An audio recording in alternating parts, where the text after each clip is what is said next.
Hello everyone, this is Super Comic Girl and I'm back with another video. So I just got back from work and changed and all that jazz.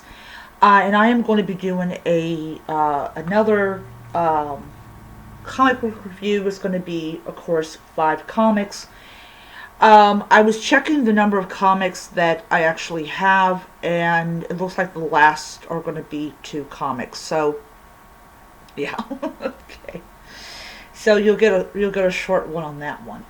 So the first one is King Fornes and Stewart. This is the top of it. I think those are 3. Danger Street issue number 2. Right away, I want to say that I really did enjoy issue number 1. Issue number 2 was a little bit different. So, here's some interior art.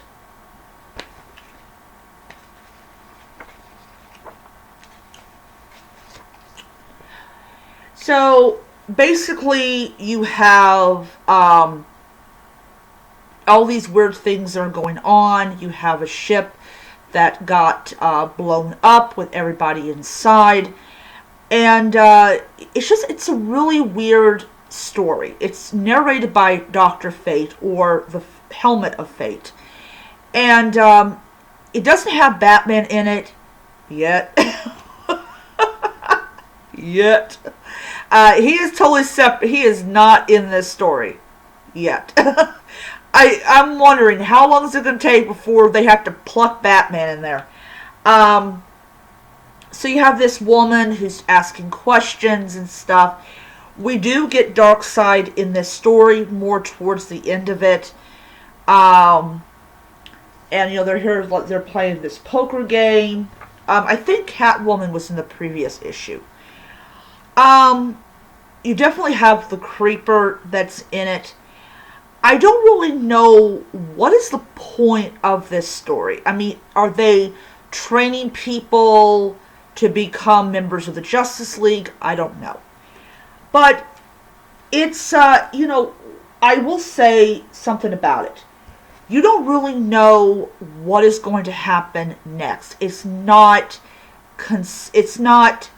where they give you little hints and all that type of stuff.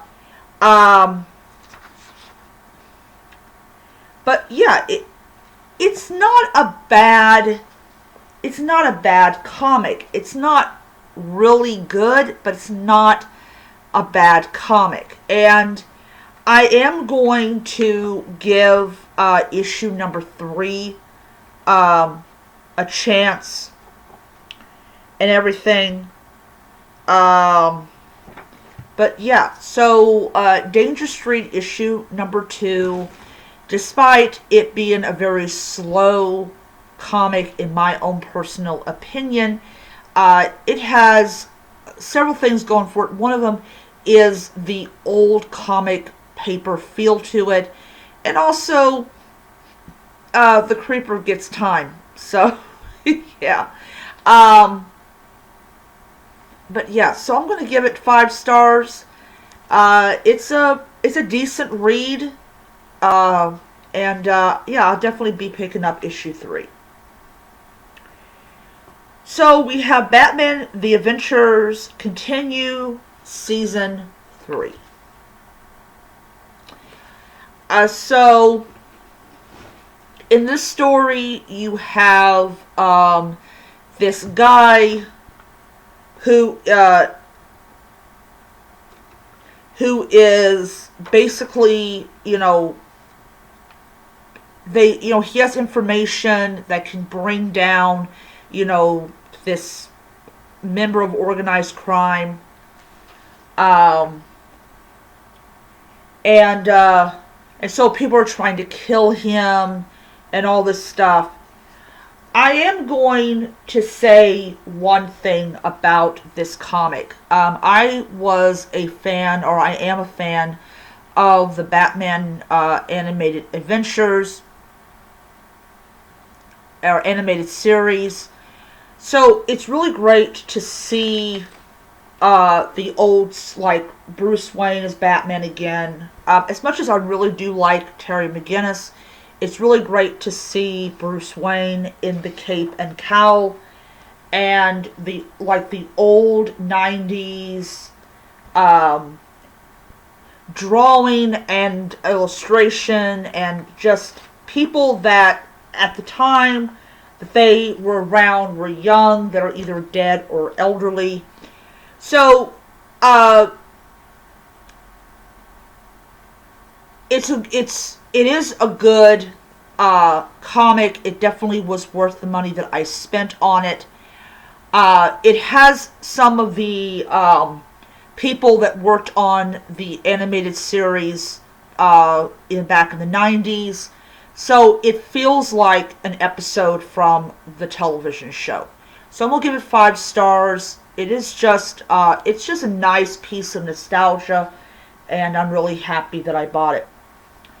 Alright, so this was a comic book that was supposed to come out 3 weeks ago.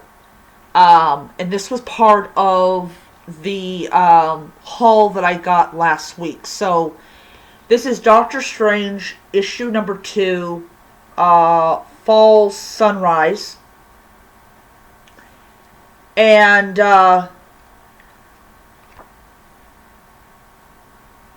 somebody on YouTube, I don't remember who, did not like the illustration, and he slammed the comic.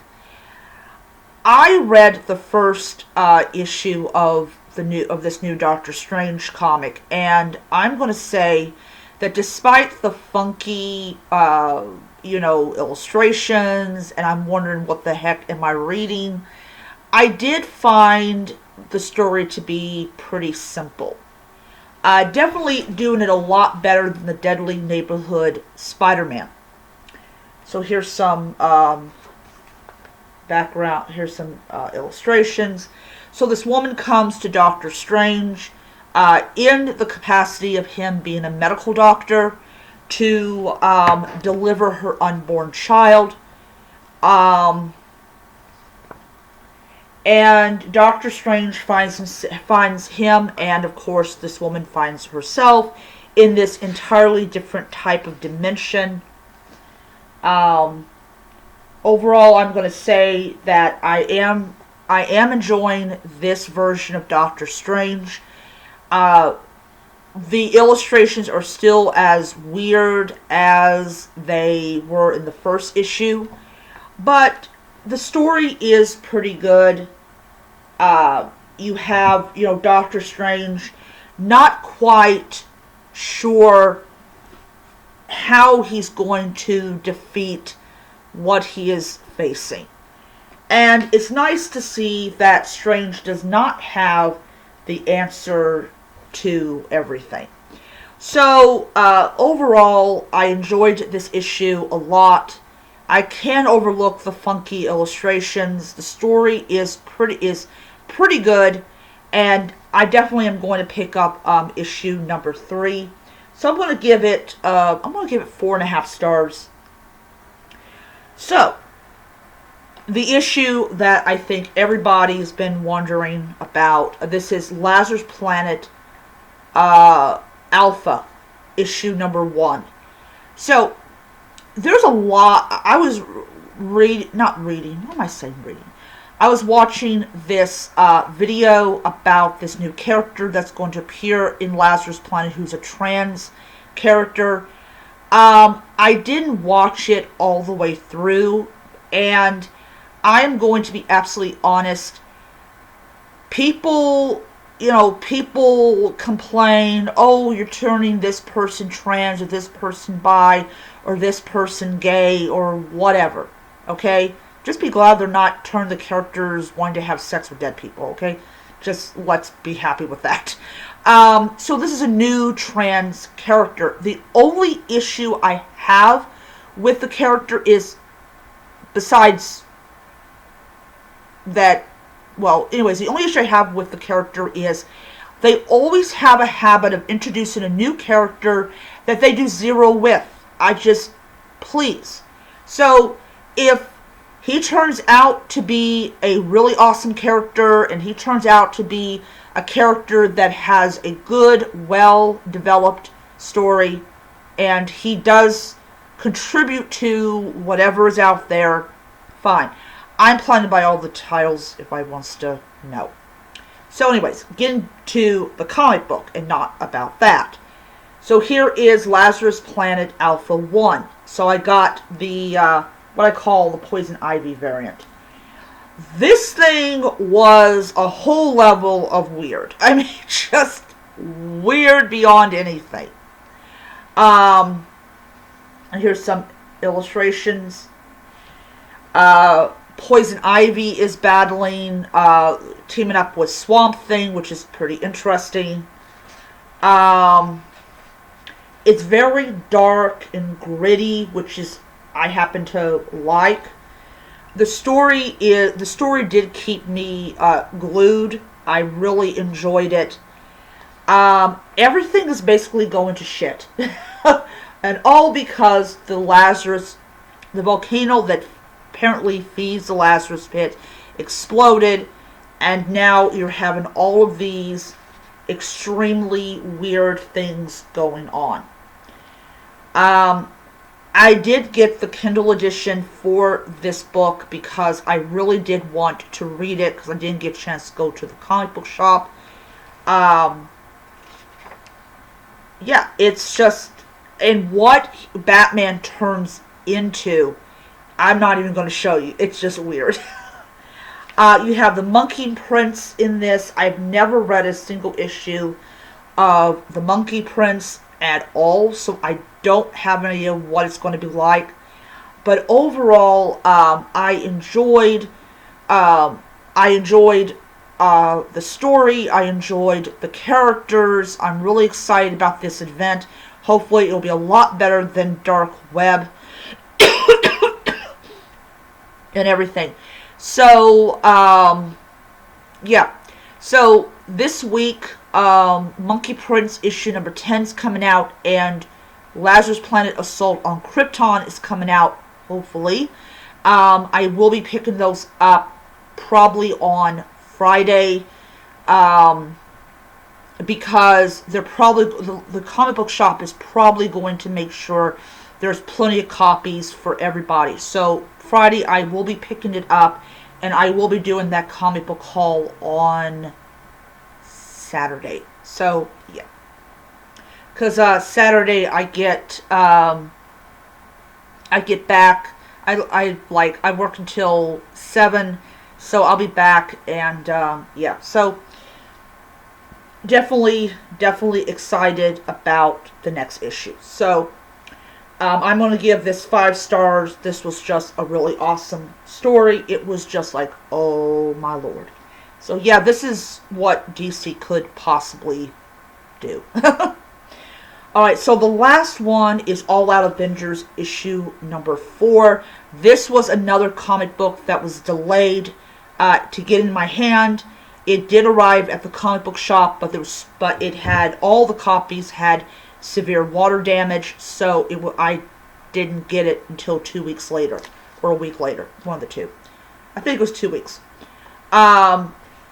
So here's some background, some illustrations, all that type of stuff. I'm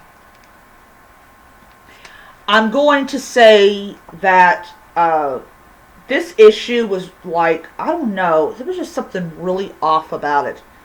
I'm not saying it was a bad issue. I had trouble really getting into it.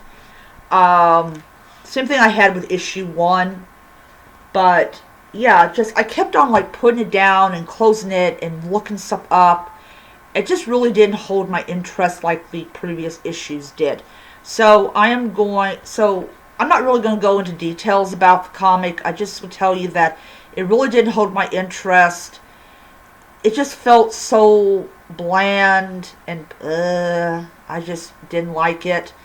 I'm going to go ahead and buy issue 5 when it comes out. If the issue is not getting any better, I'm just probably going to drop All Out Avengers, except for my friend who he likes the Avengers, so I'll get him a copy, but I'm definitely not going to buy another copy if issue 5 is so-so. So I'm going to give it like 2 stars.